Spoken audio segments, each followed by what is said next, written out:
especially as a man, I do know that the loss of a father might mean a little bit different from a man to a man. So I'd love for you to just share, how has that journey been like, whether it's just the grief, whether it's just the healing, but just about the loss of your father and what that like really means to you. I don't really think about it in terms of like, I guess the significance that the world puts on death. And I spoke about this earlier, right? Like, to me, we don't know why we're here. We don't know what this existence is.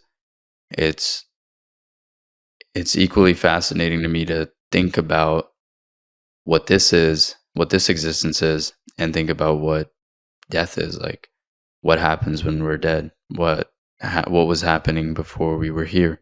Like, where were you before you were born? It's just one of those things. But obviously, losing a parent is not easy. It's not something that you necessarily even think it's gonna happen as fast as it can, or as fast as it does sometimes. Again, in this situation, I didn't have any sort of inclination of it happening. It kind of happened in 2 months. In November, now keep in mind there's distance between us. My father was still in India and I was in the US. So we're communicating on a regular basis, and in November he starts sharing that he's having medical problems, and I didn't even think it was significant. Like, to me, the thought of a parent passing away didn't cross my mind. And I only say that, I only put emphasis on that for anybody listening that doesn't think it can happen. You should always be aware that the possibility is closer than you think.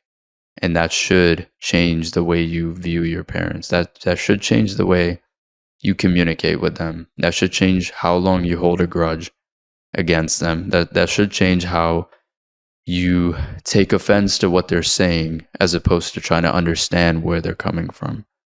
Like, really, like, because once they're gone, you don't have, like, you can continue to develop as a person, and then in retrospect understand where they were coming from, because now you're in their shoes. But you won't have the moment, you may not have the moment, rather, to then go back and say, you know what, I understand where you're coming from. So always take the real-time play, real-time flow of life as a moment to be appreciative and to seek understanding towards your parents and their actions and their words. Never feel like they'll always be around, or there's enough time to go, oh, my parents are only in their 40s or 50s. Like, we got time. I'll figure it out. I'll remember, at all times they're proud of you, and at all times there's enough beauty that exists in that relationship to appreciate what they've done and what they continue to do.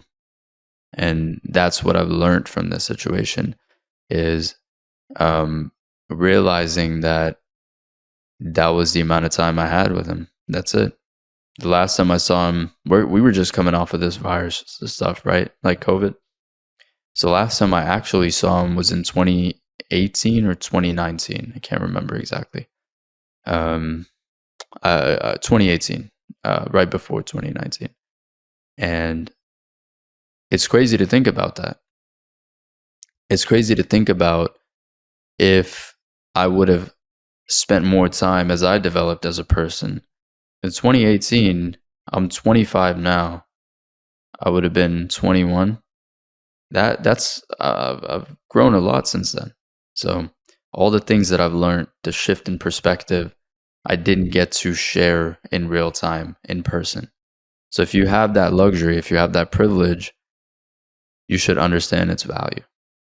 Yeah, damn. Thanks for sharing, man. I sense it's funny. It's not funny, but the way you talked about that seizing moment isn't always available, and it's never guaranteed with the transient nature of life, right? Which is what you're speaking to.